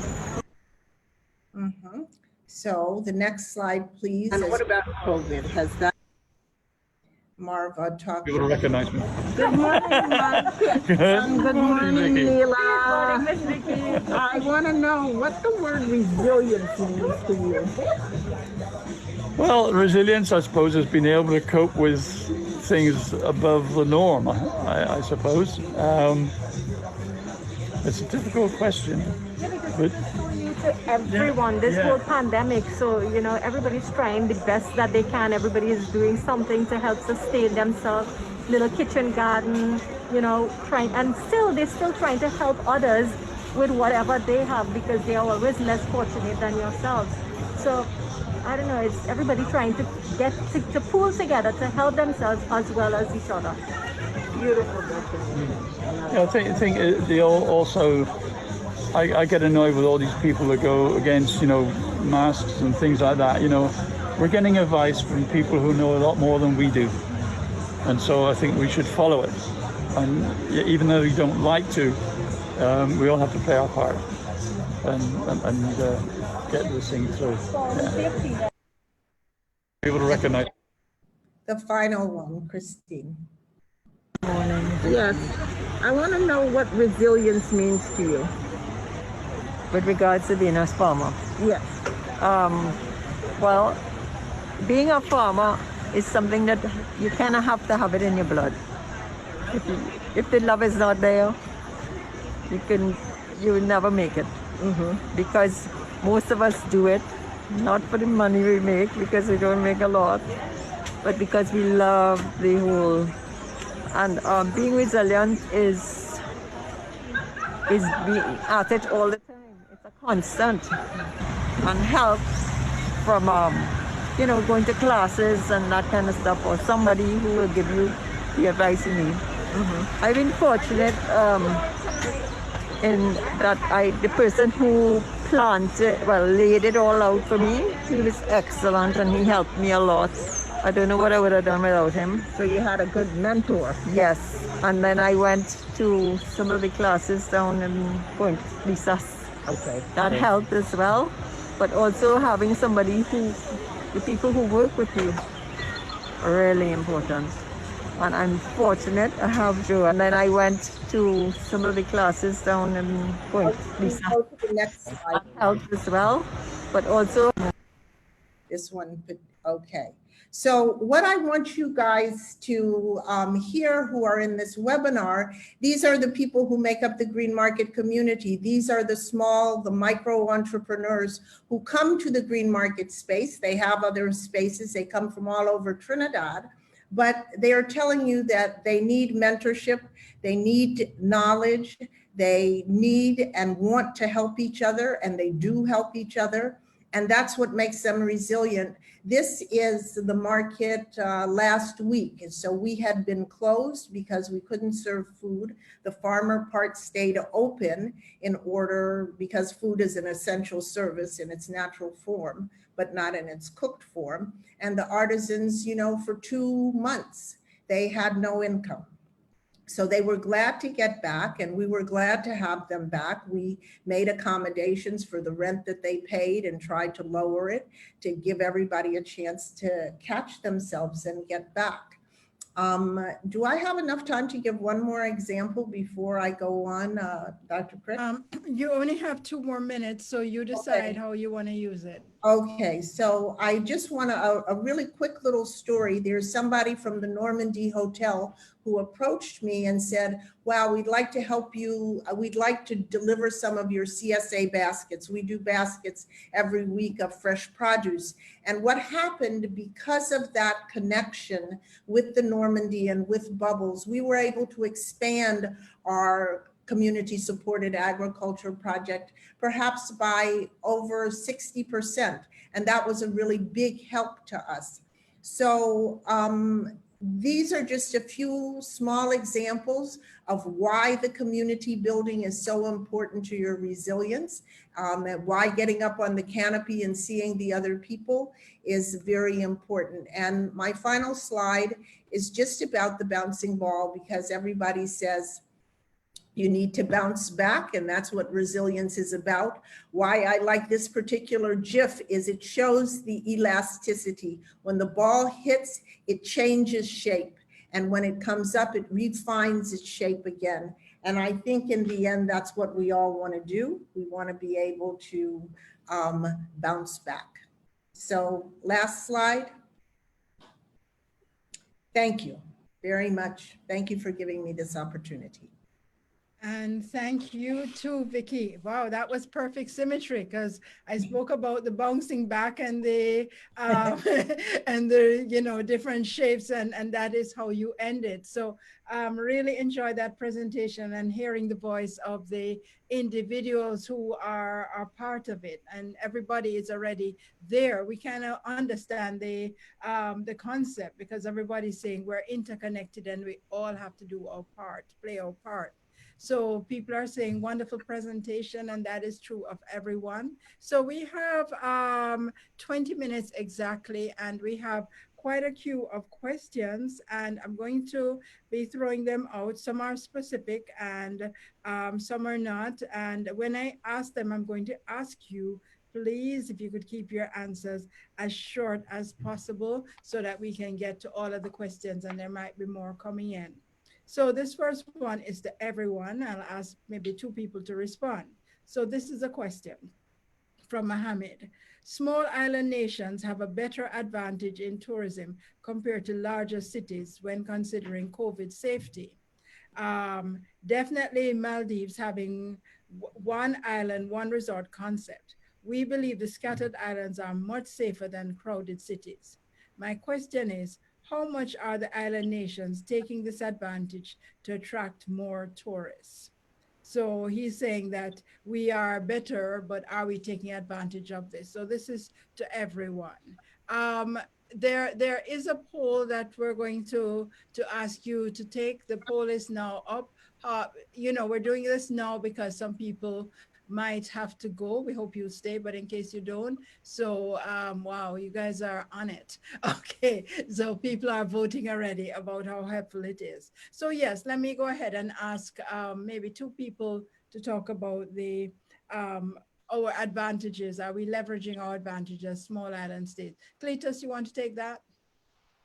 Yeah, that's an interesting question. I would say that yes, we do have the advantage of small size, but we also have the disadvantage of small size because our capability to handle the stress of COVID is limited. We have limited health personnel and et cetera, et cetera. We have limited hospitals, ICU beds, ventilators, all of the standard things that are being used to treat COVID patients. The other thing about it is that while we may have a low case load or fatality rate of COVID, the markets that we pull our tourists from are all ravaged by tourism. And so that is placing a significant cost on us to bring tourists in. Some countries, most countries are quarantining visitors at their own expense. And I don't know that that's going to be sustainable for much longer.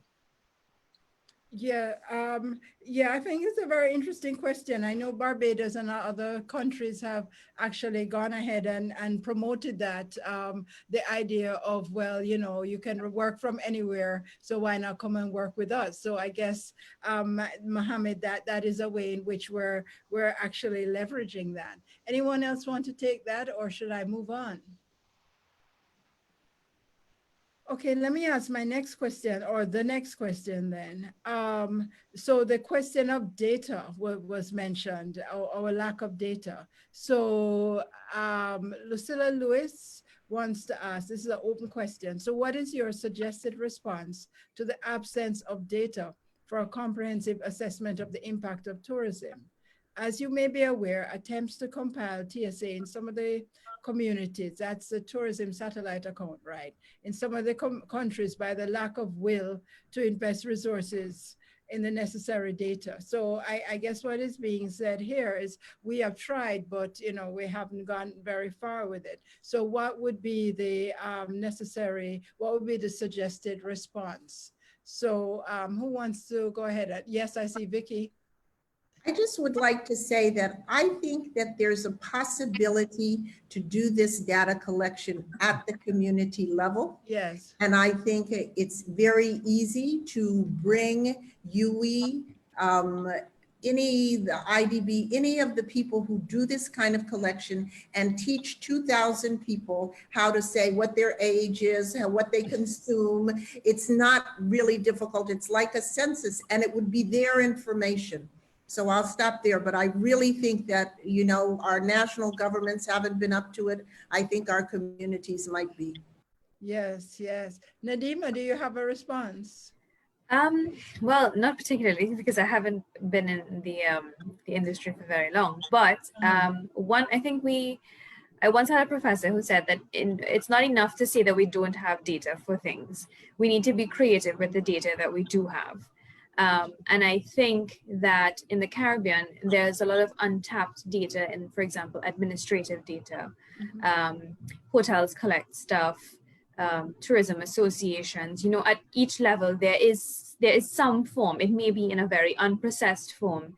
And I think that's where there's the opportunity to be a little creative in how we go about extracting and finding those things. The challenge in the Caribbean, I think, is more a matter of data sharing. It's not a very popular thing. People are very cagey and guarded with their data. So that's I think that's the bigger challenge. I think there is information and more data to be sort of extracted and manipulated out there. It's just to get the willingness to share. And I think if we can build a culture of that, I think there's a lot we can find out, even what we have already. Yes, thank you. Yes, Diana? Yes, I just wanted to respond to that because we're working on a project, Addison Master, my lead consultant, for data collection, because we realize that this is something that is very urgently needed. Yes. You know, one thing to say, you know, you need that and that, but you need to have proper data, and for the communities to participate in the process so that they also know what they have and what it is that we can present to any potential investor or any visitor that is coming. Okay, great. A very quick point on that. Yes. Yeah, very quickly on this. I think we have to be very clear as a region and as a destination about the type of data that is most critical for our decision making. It's not going to be everything that we would need. Sure. So we have to map the contours of the data that is really critical to our decision making. And I'll give you a very simple example.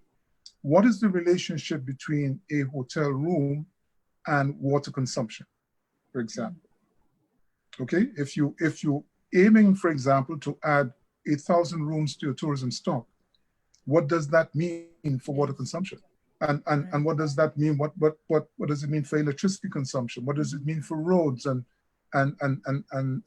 access and all of these things that have a bearing on the decision to allow more rooms to come in? So we have to decide what we want to measure and then invest in the tools to allow us to measure these things. Yes, I think so. And I also think that help people to understand what we do with the data, you know, because yes, as Nadima said, there's an issue with data sharing. Often it seems to go into a black hole, but if we can see it's being used. Okay, right. Thank you very much, everyone.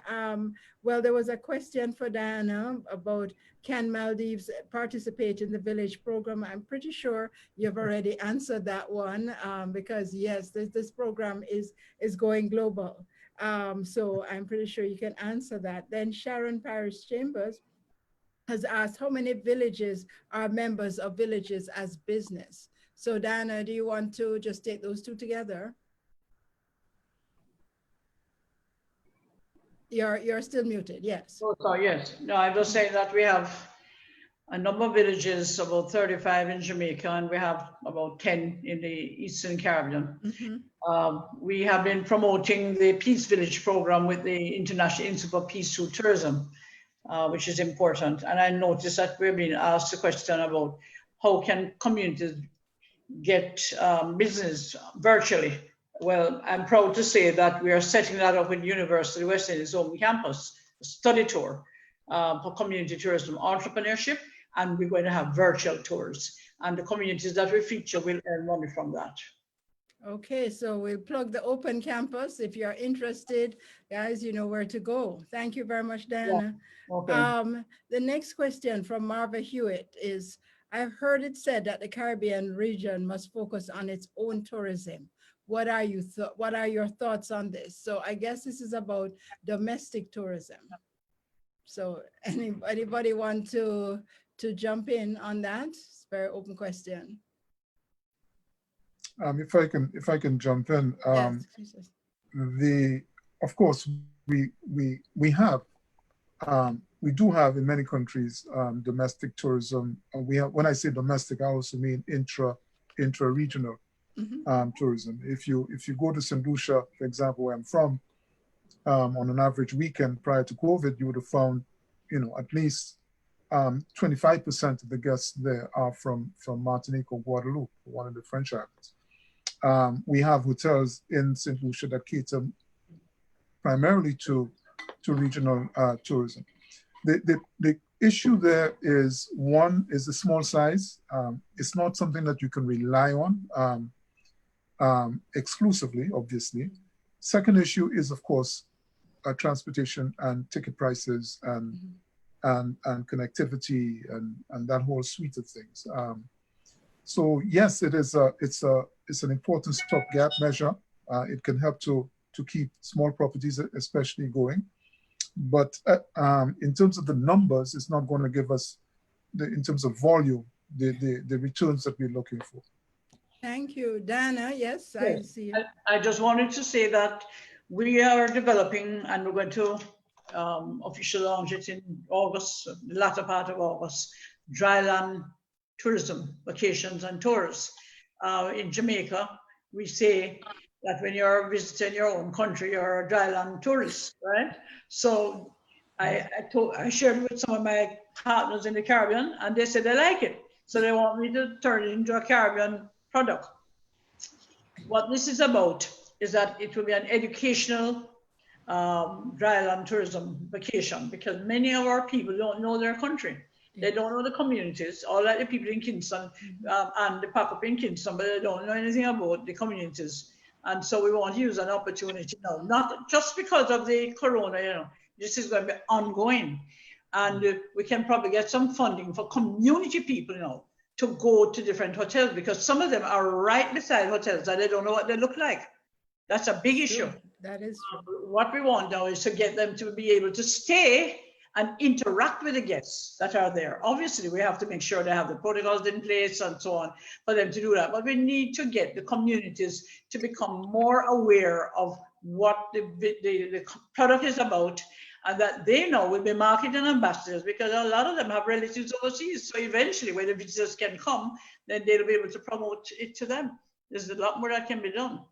Okay, so dryland tourism to the world. Vicky. Yes, I was, I was very impressed by that concept. And we actually have quite a lot of it in Trinidad, because Trinidad has not been developed as a tourist destination the way the other islands have. And therefore we have a lot of pristine places. And there is somebody right now on Facebook, and I'm gonna call out his name, Emile Michael Surrett.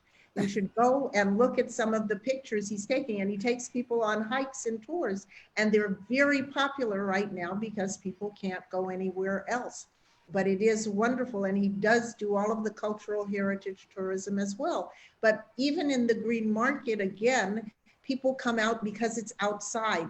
You know, as the person asked from the Maldives, when you have a space that lends itself to physical distancing, is outside, and you put in the proper protocols, yes, it is a place that people can at least go and be outside in nature, get their vitamin D3, which everybody is saying might be helpful against COVID. I won't go further. Yeah, that suntan works. Thank you very much. And then, yes, domestic tourism is huge. There's so much pent-up demand, and we really don't know our own countries very well. Okay, May I say something on that? Yes, go ahead. Sorry. No, I just wanted to say that when we started at Compete Caribbean to be interested in supporting community-based tourism in the region, we did a lot of study tour, and I had the honor of going on study tours facilitated by Diane McIntyre Pipe and Country Style. And I can tell you that there's the diversity that we have in the Caribbean region is unbelievable. It is true. And I think that I understand the point that the regional, inter-regional market is very small, but I find that given the diversity, there is a case to be made to develop products that will be interesting enough for people to travel and within the region. And we now have an extra kind of incentive to do that, because now we don't want to take a plane and go to US or to Europe. So we're now a lot more interested in saying, okay, I'm going to try Akis in Jamaica. I'm going to go, you know. So I think trying to focus the product on not just, I mean, yes, community-based tourism, but as Diana said before, linkages with food, linkages with interest groups. And if you make those connections more clear, I think there is a possibility of building a market within the region. Awesome. Thank you very much. So the next question, one of the biggest deterrents to tourism is crimes committed against tourists. This is from Umar. We often would see travel advisories coming out of major countries highlighting the dangers of visiting the host country. What is being done to address crime and its negative effect on tourism? Is there any engagement with the community guides? So I guess this is for you, Diana, and community policing to build resilience against this. Yeah, well, what I'll say right now, I'm very proud to say that in 45 years we've been doing this, we've never had a problem. And why? Even now. Why? Because when we train the communities, we're telling them, look, you have to take responsibility to secure yourselves and make sure that nobody come inside here to trouble anybody. And it has worked because I've told them that if we have any crime in here, we're not coming back here. So you have to do that. And they do. They have any strangers coming in here, they are the ones that police themselves. They don't need a security guard. They will do it. And I'll be frank, we need to do a lot more to make people more comfortable to know that it is okay to go to certain communities. And that's why Countryside was born, because we can say to any of the large hotels, we will make sure that they are safe and secure because we'll monitor it and make sure they're okay. You can't just have people just arrive in a community. That is a mistake. You don't just go around the place and stop here and stop there. You have to manage the experience, but not obviously manage it, but just say, look, this community is okay. We're training them, they're sensitized, and then you can feel free to go there and enjoy yourself. So what I'm hearing is when people benefit from it, they're going to protect it. So Yes. yeah. Okay, and I just want to move to our final question because we're almost out of time. This is from Ursula to everyone. Much of what has been talked about here is still very much traditional tourism that requires people to travel to the Caribbean. This will be difficult until we get a vaccine for COVID.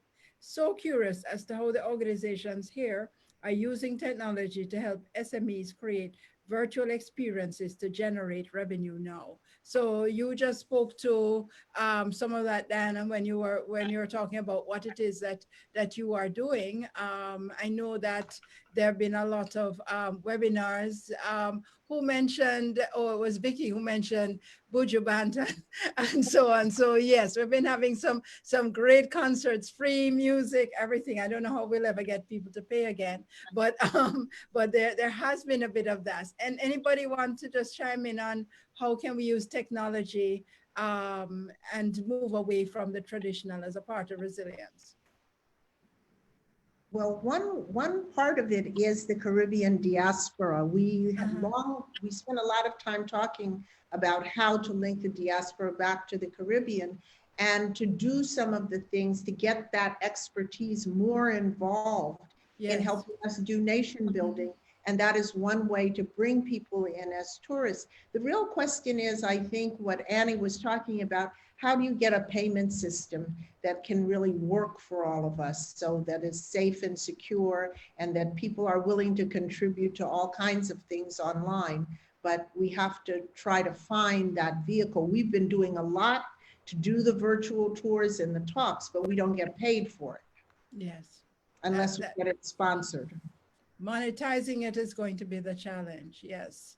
But there are opportunities. Well, we are out of time now. I just wanted to say that for me personally, it has been quite fascinating. I've learned a lot from, and now I have places to go to the green market, for example.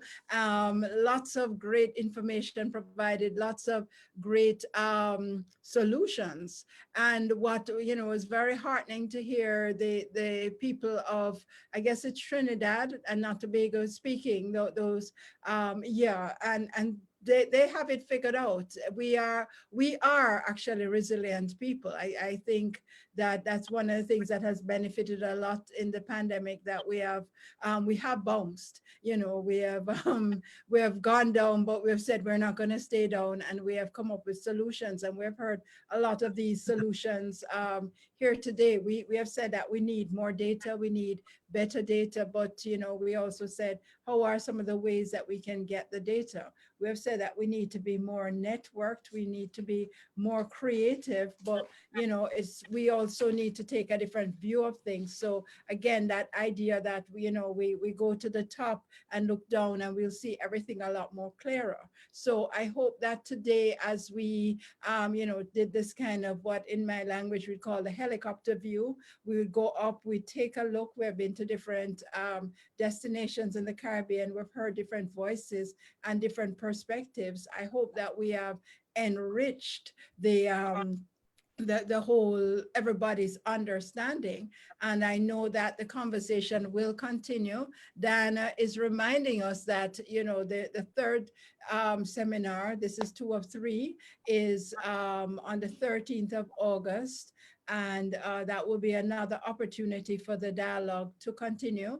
But, you know, we already heard about webinars that are taking place, opportunities to sign up for other sessions. So, you know, the learning continues. I was just trying to find my own notes, what I wrote about learning. I won't be able to find it now, but I found it very fascinating to think about the fact that we're always learning. And I hope everybody has learned today and that we'll continue the dialogue.